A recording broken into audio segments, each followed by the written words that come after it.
আসসালামু আলাইকুম এভরিওয়ান। আজকে ইতালিতে প্রচুর গরম, তো প্রচুর গরম। যেখানে আমাদের ডেনমার্কের তাপমাত্রা থাকে 18 ডিগ্রি 20 ডিগ্রি, এখানে ইতালিতে আজকে প্রায় 30 ডিগ্রির উপরে। তো এটা বিশেষ করে আমার পক্ষে সহ্য করার বাইরে। তো আজকে আমরা যাচ্ছি কেবল কার দিয়ে পাহাড়ে উঠবো। তো দেখতে থাকুন কিভাবে আমরা টিকিট বুকিং করি এবং কেবল কার দিয়ে পাহাড়ের উপরে উঠি। ওই যে দূরে দেখতে পাচ্ছেন, এটাই হলো কেবল কারের লাইন, যেটা একদম পাহাড়ের উপরে উঠে গেছে। আর যেহেতু আমাদের এটার মধ্যে উঠতে গেলে টিকিট কাটতে হবে, তো আমরা এখন যাচ্ছি টিকিট কাউন্টারের দিকে। প্রথমত আমরা টিকিট কাটবো। আর বলে রাখা ভালো যে আমি কখনো কেবল কারে উঠি নাই, এটাই আমার ফার্স্ট কেবল কারে ওঠা হবে। আর এখন আমরা টিকিট কাটবো।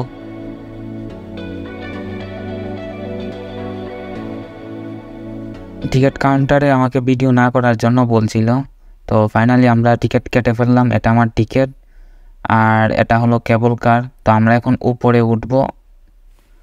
ওই যে দূরে দেখতে পাচ্ছেন কেবল কারগুলো সারি সারিভাবে যাচ্ছে, দেখতে অনেক ভালো লাগতেছে। তো আমাকে এখন টিকিট পাঞ্চ করতে হবে। তো এখানে মেশিনের মধ্যে আমি আমার টিকিটটা দিলাম এবং আমার জন্য গেট খুলে গেল। তো আমরা এখন কেবল কারের মধ্যে প্রবেশ করব। আর আমি আসলে অনেক এক্সাইটেড, আমি কখনো কেবল কারে উঠি নাই। তো এগুলা যে চলতেছে এটাই দেখতে অবাক লাগতেছে আমার কাছে, যে এটা কিভাবে তারের মধ্যে ঝুলে চলতেছে। তো ফাইনালি আমরা কেবল কারে উঠে পড়লাম, আর আমাদের কারটা ইতিমধ্যে ছেড়ে দিল। তো এই দেখেন আমরা যাচ্ছি এখন পাহাড়ের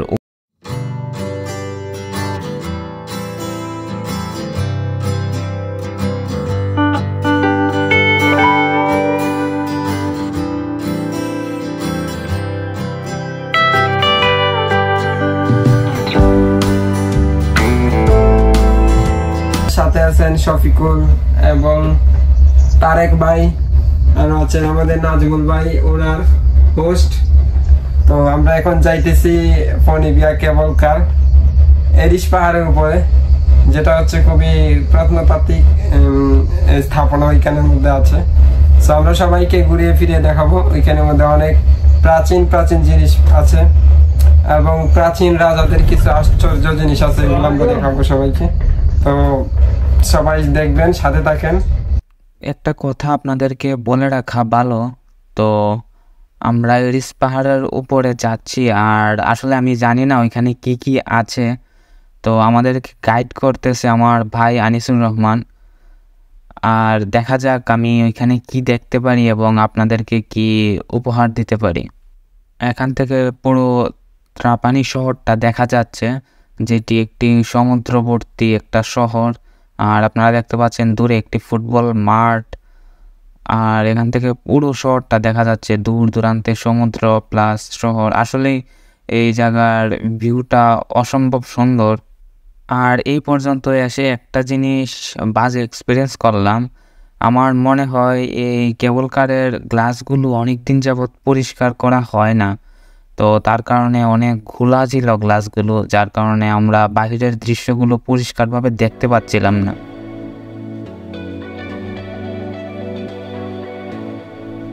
তো ফাইনালি দীর্ঘ 40 মিনিট কেবল কারে থাকার পরে আমরা এরিস পাহাড়ের উপরে উঠে পড়লাম। আর এখন আমরা কেবল কার থেকে নেমে আমরা যাচ্ছি পাহাড়ের চূড়ায়। তো দেখতে থাকেন।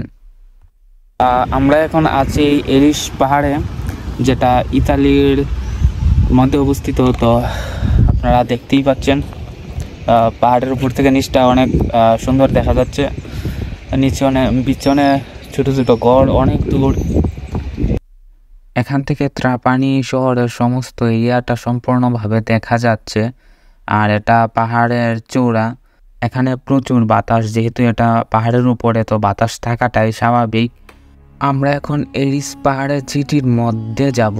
তো এখানে প্রচুর টুরিস্ট যারা শহরটি ঘুরতে আসছে। আর বলে রাখা ভালো, এটি অনেক পুরাতন একটি শহর। এর ঐতিহাসিক মূল ইতিহাস প্রায় 8ম শতাব্দীর পূর্বের, যখন একটি সিকেল উপজাতির দ্বারা প্রতিষ্ঠিত হয়েছিল। এরিসের নামকরণ করা হয়েছে গ্রিক পৌরাণিক চরিত্র এরিক্সের নাম অনুসারে, যিনি অ্যাফ্রোডাইটি বা ভেনাস দেবীর পুত্র হিসাবে পরিচিত ছিলেন। এই শহরটি প্রাচীনকালের একটি গুরুত্বপূর্ণ ধর্মীয় কেন্দ্র ছিল এবং এর শীর্ষে ভেনাস দেবীর মন্দির স্থাপিত ছিল। এই মন্দিরটি সারা ভূমধ্যসাগর থেকে তীর্থযাত্রীদের আকর্ষণ করত। মধ্যযুগে এরিস ছিল নরমান ও আরবদের নিয়ন্ত্রণাধীন। নরমান শাসকদের অধীনে শহরটি উল্লেখযোগ্য উন্নতি লাভ করে এবং সেখানে তারা কিছু সুন্দর স্থাপত্যের নিদর্শন স্থাপন করে। আজকে এরিস তার ঐতিহাসিক প্রাচীর, নেরু রাস্তা এবং প্রাচীন স্থাপত্যের জন্য বিখ্যাত। শহরটি স্থাপত্যের মধ্যযুগ এবং নরমান ধাঁচের প্রভাব লক্ষ্য করা যায়। পর্যটকরা এখান থেকে চারপাশে সমুদ্র এবং পাহাড়ের অপূর্ব দৃশ্য উপভোগ করতে পারেন। এরিস এর ঐতিহাসিক এবং সাংস্কৃতিক গুরুত্ব এটিকে সিসিলির অন্যতম আকর্ষণীয় গন্তব্যে পরিণত করেছে। এই শহরে একটি প্রাচীন বিজ্ঞান বিদ্যালয় ছিল, যেখানে গ্রিক এবং রোমান বিজ্ঞানীরা গবেষণা করতেন। এটি একটি প্রাচীন একাডেমি হিসাবে পরিচিত, যা বিদ্যার প্রতি শহরকে ঐতিহাসিক গুরুত্বে প্রতিফলিত করে। শহরের মধ্যযুগের স্থাপত্য এবং পাথরের রাস্তা এখনও সংরক্ষিত রয়েছে। এর মধ্যে রয়েছে নরম দুর্গ এবং প্রাচীন প্রাচীর, যা এরিসের ঐতিহাসিক সৌন্দর্যকে জীবিত রেখেছে।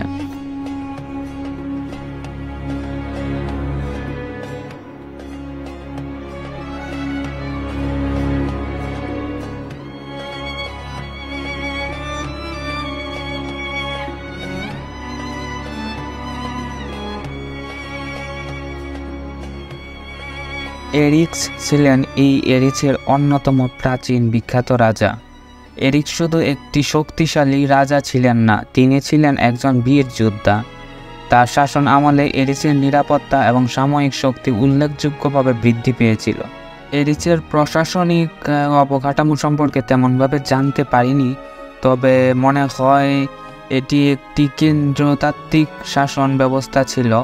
রাজা বা রানী ছিলেন সর্বোচ্চ শাসক এবং তাদের অধীনে ছিলেন বিভিন্ন প্রশাসনিক কর্মকর্তা, যারা রাজার বিভিন্ন কার্যক্রম পরিচালনা করতেন, যেমন কর সংগ্রহ, বিচার ব্যবস্থা এবং রাজার অভ্যন্তরীণ নিরাপত্তা বজায় রাখা এই কর্মীদের অন্যতম প্রধান দায়িত্ব ছিল।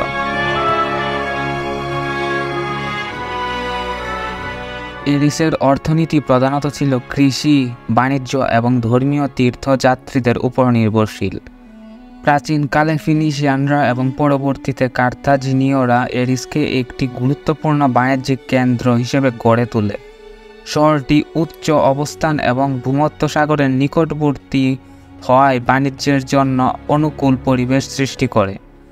ভেনাস মন্দির তীর্থযাত্রীদের আকৃষ্ট করত, যারা তাদের সাথে ধন সম্পদ উপহার নিয়ে আসত, যা রাজ্যের অর্থনীতিতে অবদান রাখত। এরিসের বিভিন্ন বাজার এবং বাণিজ্যিক কেন্দ্র ছিল, যেখানে স্থানীয়রা এবং বিদেশি ব্যবসায়ীরা তাদের পণ্য প্রদর্শন করতেন এবং বিক্রি করতেন। এসব বাজারে বিভিন্ন ধরনের পণ্য পাওয়া যেত, যেমন মাটির পাত্র, অলংকার, খাদ্যদ্রব্য এবং জামা কাপড় ইত্যাদি ইত্যাদি। বাজারগুলোতে বিভিন্ন ধর্মীয় উৎসব এবং আচার অনুষ্ঠান উপলক্ষে বিশেষ মেলা এবং বাণিজ্যিক প্রদর্শন অনুষ্ঠান হতো, যে বাণিজ্যিক কার্যক্রমকে আরও উৎসাহিত করত।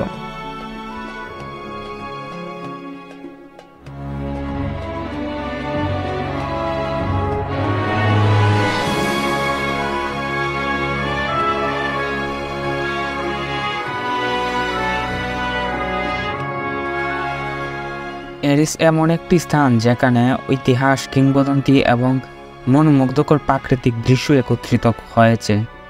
মাউন্ট এরিসের শীর্ষে অবস্থিত, প্রায় 750 মিটার উচ্চতায় এই শহরটি ভূমধ্যসাগর এবং পার্শ্ববর্তী ল্যান্ডস্কেপ সহজেই দেখা যায়।